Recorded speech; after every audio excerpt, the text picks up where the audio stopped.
हमारे साथ इस समय फॉर्मर मिनिस्टर और बीजेपी के सीनियर लीडर डॉक्टर सुब्रमण्यम स्वामी हैं। Doctor Swami, thank you so much for joining. बहुत बहुत शुक्रिया, आपने जी न्यूज़ के लिए वक्त निकाला। आप मुस्कुरा रहे हैं, क्या कहना चाह रहे हैं सर इस मुस्कुराहट से? अब देखिए, जब हम हिंदू धर्म के बारे बात करते हैं तो कांग्रेस को कोई हिंदू नहीं मिला यहाँ आपके टीवी में आकर विश्लेषण करने के लिए। बेचारा सलमान खुर्शीद क्या जानता है रामायण के बारे, उसकी भूमिका, उसकी संदर्भ, ये सारी बातें।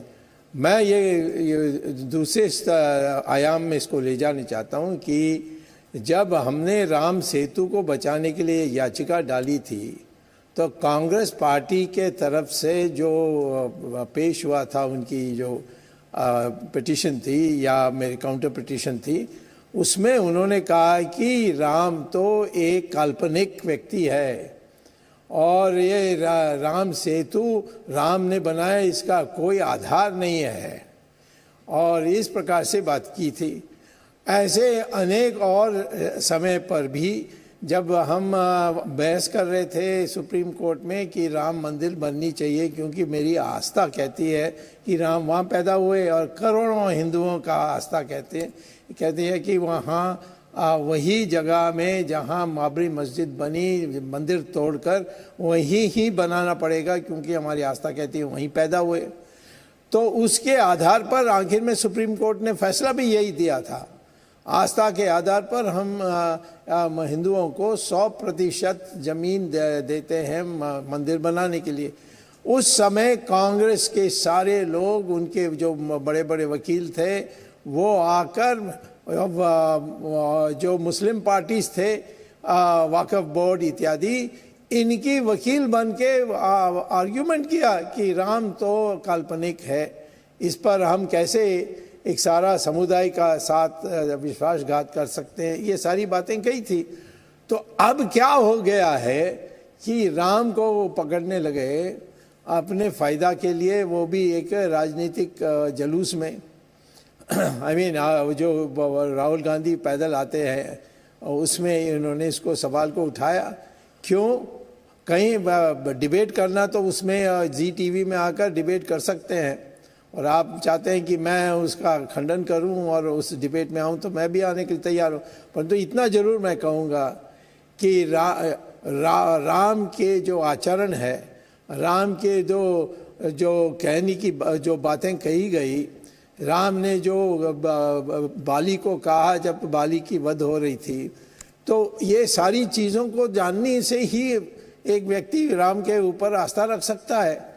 तो क्यों इन्होंने ये किया? क्योंकि आज हिंदू जो है वो जाति से हटकर अब हिंदू अपने को समझने लगा, और उसमें कोई, जैसे तमिलनाडु में पहले जो आयर्स थे वो शिवा को मानते थे, आयंगार्स थे वो विष्णु को मानते थे, राम को मानते थे, कृष्ण को मानते थे।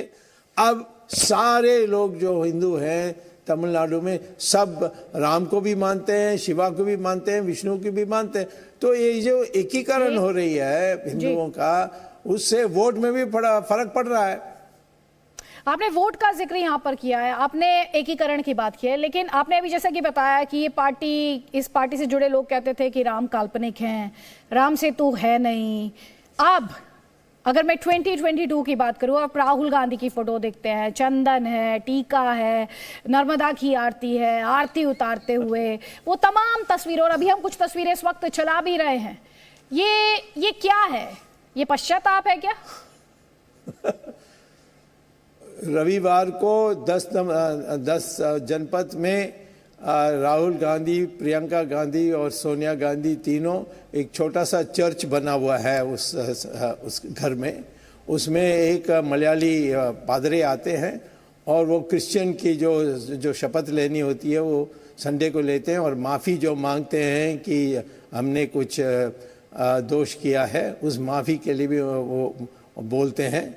तो मैं नहीं जानता हूँ कि बाहर ही राम के लिए बात करेंगे और रविवार को अपने घर में क्रिश्चियन पादरी के सामने प्रायश्चित करेंगे। नहीं, खैर उस बारे में तो डॉक्टर स्वामी मेरे पास जानकारी नहीं है, लेकिन हम अपने दर्शकों को वो तस्वीरें जरूर दिखा रहे हैं कि राहुल गांधी मंदिर भी जा रहे हैं और राहुल गांधी मजार भी जा रहे हैं। तो तो जाने तो मुझे कोई आपत्ति नहीं, परंतु राम के बारे बात करना उसमें थोड़ा औचित्य होना चाहिए, एक आधार होना चाहिए और एक कदम एक पोजीशन होनी चाहिए। इनको तो अब उसकी पढ़ाई के बारे संदेह है, उसकी बिजनेस के बारे संदेह है, और अब ये क्यों कर रहे हैं इसके बारे संदेह है। जनेऊ पहन ले थे, उन्होंने कपड़े के ऊपर पहना, उससे अपमान हुआ जनेऊ का। तो ये सारी चीजें के लिए कौन है उनको बताने के लिए। एक और बात जो मैं आपके साथ डिस्कस करना चाह रही थी, उन्होंने कहा कि बीजेपी वाले जय श्री राम बोलते हैं, जय सिया राम नहीं बोलते।